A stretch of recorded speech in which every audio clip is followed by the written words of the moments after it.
por Miguel Marinas con su ponencia llamada Lejano como un padre, lo político después de Lacan. Buenas tardes. Agradezco mucho esta invitación y agradezco mucho este acto mismo. A los datos que han dado de mí solamente añado que actualmente soy el coordinador del máster en psicoanálisis y teoría de la cultura. No muy alto y sí amable, lejano como un padre, jamás olvidaré al hombre que quiso ponerme un piso. Es un cuplé de Manuel Vázquez Montalbán que cantó Guillermina Motta en los años 70.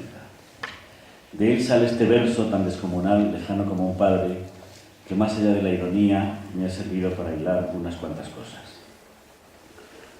Las figuras paternas que el debate y la teorización psicoanalítica se traen entre manos en las dos últimas décadas tienen un correlato en el debate político.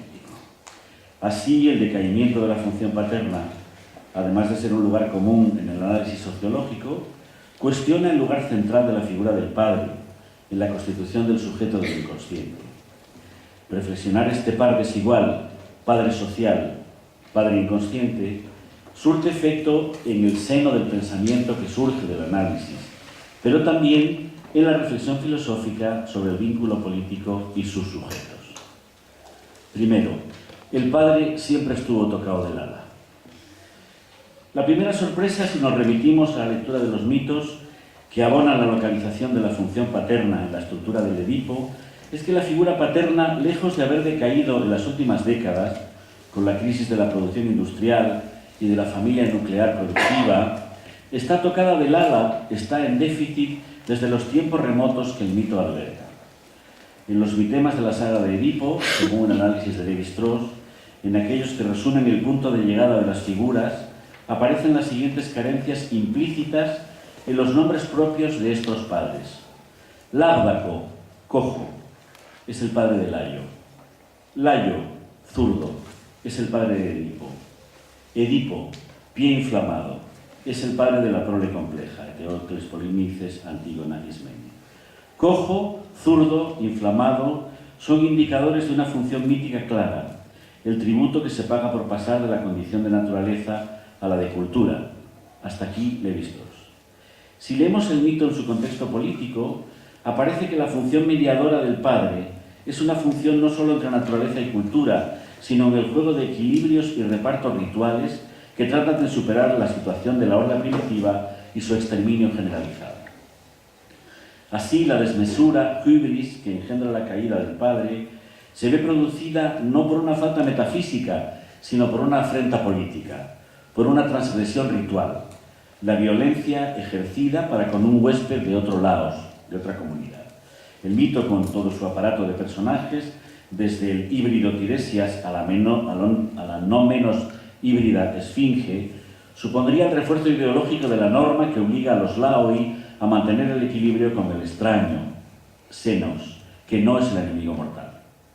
La primera lectura psicoanalítica del mito de Edipo Rey, primer contexto civilizado, tras el mito de la horda primitiva, de la función paterna y su caída, nos sitúa ante tres dimensiones de lo paterno que vinculan su función inconsciente y su manifestación política, porque Edipo no es papá, mamá, bebé, sino que es el mito de Edipo Rey. Podemos resumirlas como sigue. Primero, del padre transgresor al padre dañado, o esos padres que anticipan la caída de la función paterna. En los primeros relatos con valor político nos encontramos la figura del padre transgresor, en la figura de Layo, que arrastra el baldón de su padre y que a su vez comete el crimen ritual o ceremonial que tiene directamente valor político. Lo que aparece en el relato edípico es la presencia de un padre dañado, claudicante, como señal de la violencia de la humanización, o de un padre confuso, dañado con la ate, con la ceguera que incapacita para discernir el destino de uno y de la polis. Esos avatares del padre clánico son leídos por lo común desde la antropología como antecedentes de una figura mayor, ordenada y poderosa del padre político. Esta lectura sublimada no hace justicia a la realidad con la que se enfrenta el psicoanálisis, pues la figura del padre no tiene el poder, se le atribuye. No es completa, es completada por el discurso del reconocimiento que sutura la carencia de quien de hijo pasa a ser súbdito. Segundo, la novela familiar del neurótico ejemplificada en el Edipo. La pregunta identificadora respecto al Edipo rey no es quién es o cuál es la fuente de su poder, sino quién se cree que es. En Sófocles aparece esta pregunta. Esa es la novela familiar del sujeto del núcleo edípico. La pregunta que muestra su no linealidad, lectura del linaje patrio-matrilineal, sino la eficacia identitaria que se da en los espacios cruzados. En el caso de Edipo, tal como indicamos en los trabajos que he ido realizando desde mi libro La ciudad y la esfinge, aparecen una serie de personajes que son propios de los territorios que atraviesan. La tierra ajena no reconocida. Edipo parte de la identificación con sus padres de adopción corintios. Su temor a la transgresión le lleva a dejar esas figuras y ese reino y huir. Su punto de llegada le parece objeto de conquista y no de destino. Segundo, la tierra propia no reconocida. Edipo llega a su tierra natal, Tebas, como a un territorio de fundación. Sus padres legítimos no parecen ni adoptivos, unos muertos, otras desposada, y sus padres adoptivos constituyen el origen perdido. Tercero, el terreno entre las dos tierras, el espacio de los encuentros sorprendentes y terribles. La esfinge derrotada, el padre muerto, la madre desposada, el descubrimiento del propio crimen inconsciente. En tercer lugar, cabe aprender de ese mito leído desde ahora, desde el riguroso presente, la enseñanza de la incompletud, la del sujeto respecto a su deseo. El punto de llegada es la constitución de un sujeto que sufre de una urdimbre peculiar, que está regido por la manquedad, manque, por un doble camino, lo no accesible del sujeto del deseo. Como el padre claudicante, así el sujeto que lo secunda, lo internaliza, decae en su completud. No sabe de su deseo. Y segundo, la culpa inconsciente de Edipo en su desempeño político. Obrar de modo imprevisto, desmesurado, más allá de la norma positiva, supone el reconocimiento de un orden de la cultura, administrado por el padre, que tiene sus formas de equilibrio y transgresión que afectan a la constitución misma del sujeto. Así pues, este recorrido siempre abierto por el escenario del mito y la leyenda, y luego de la tragedia escrita y representada en un contexto político, nos muestra un contexto muy preciso, un contexto político del declive del padre, puesto que sus avatares tienen ese carácter intrínsecamente político, el de la polis anudada con la escena de lo inconsciente, con la otra escena. En esa línea de lectura e interpretación reconocemos el carácter cívico-político de la esfinge, que somete a pruebas políticas que se leen en clave metafísica, el carácter ritual de la transgresión que desencadena el castigo de la ciudad y la tragedia de Edipo, el carácter problemático de la incorporación política y ética del extranjero, y el carácter del mismo extranjero que no es solo otro, sino de otra gente, lo que expresa la dificultad de la exogamia y de la prohibición del incesto como clave. ¿Qué ocurre, pues, con esa figura bicéfala o bidimensional que es la paterna en su itinerario a través de sus formaciones institucionales? ¿Cómo se modula, cómo afecta a la constitución del sujeto, dada la invariancia como figura del Edipo que se erige en estructura normativa, psíquica y cultural para toda criatura nacida de madre? El padre va sobre el tiempo flotando como un cuerpo extraño. Por más que su lugar central sufre desplazamientos y negociaciones, rechazos y sobre todo diversas formas de reconocimiento, es decir, de atribuciones de poder que le constituyen.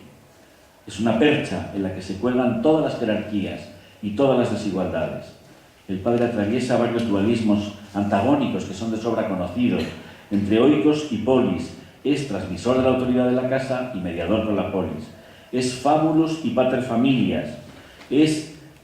Pertenece al estamento que sustituye y engloba su condición de padre y queda como supérstite del poder estamental. Está también la subsunción del padre en el soberano. En la constitución de los estados, la autoridad paterna se esencializa en el espacio político. Es la figura paterna del rey, del monarca absoluto. Luego está el peculio y la fuerza de trabajo. En la sociedad industrial, la figura paterna es la administradora de recursos y la que se autoriza los beneficios. Es la autoridad que transita del padre al padrone. Y por último, la diseminación en el ciudadano, individuo, y la añoranza de la comunidad. La figura paterna se desdibuja en las variantes de la fratría como alternativa al monopolio de la figura paterna. Juan Ritbo, en su libro El padre, políticas de su genealogía, dice que de aquí se desprenden una serie de cuestiones candentes que quedan abiertas, es decir, de este decaimiento del poder de la figura paterna que nos revela cuál es su esencia de poder atribuido. Se desprendería la pregunta por, primero, el estatuto de la feminidad y de la organización falocéntrica de la vida psíquica. Segundo, la naturaleza de la paternidad y de la maternidad en su relación con la cultura y el orden simbólico. Tercero, el estatuto de la ley paterna en su relación con las normas históricas. Dice Ritbo, se trata de definir qué relación mantiene hoy la realidad psíquica de la paternidad con una figura histórica que llamo el padre y que corresponde a una organización de la filiación en función de los poderes atribuidos a los padres. Cuando el padre ya no tiene poderes como tal, se le reconoce un valor de referencia que estaría fuera de lo político, fuera de la deliberación, y que evidentemente es la última fórmula que reviste su poder. La sirve para hacer con él una especie de aparato. Y de aquí sale un comentario, que es que no sé si realmente está fuera de lo político esta figura psicoanalítica del padre. Sí se presenta como padre intangible para la deliberación, pues opera como un funtor indispensable en las fórmulas de sexuación. Seguramente la discusión que llevamos entre manos hace que este poder de última hora sea él mismo fuertemente cuestionado. Pero hay otro fragmento de Ritbo que matiza esta cuestión. Dice, es cierto que las sociedades democráticas se han distinguido en su esfuerzo por desvincular al sujeto ciudadano de la minoría del modo parental de sujeción. Pero están lejos de haber alcanzado lo que reproduce esta sujeción y que es el resorte de lo que llamo la solución paterna.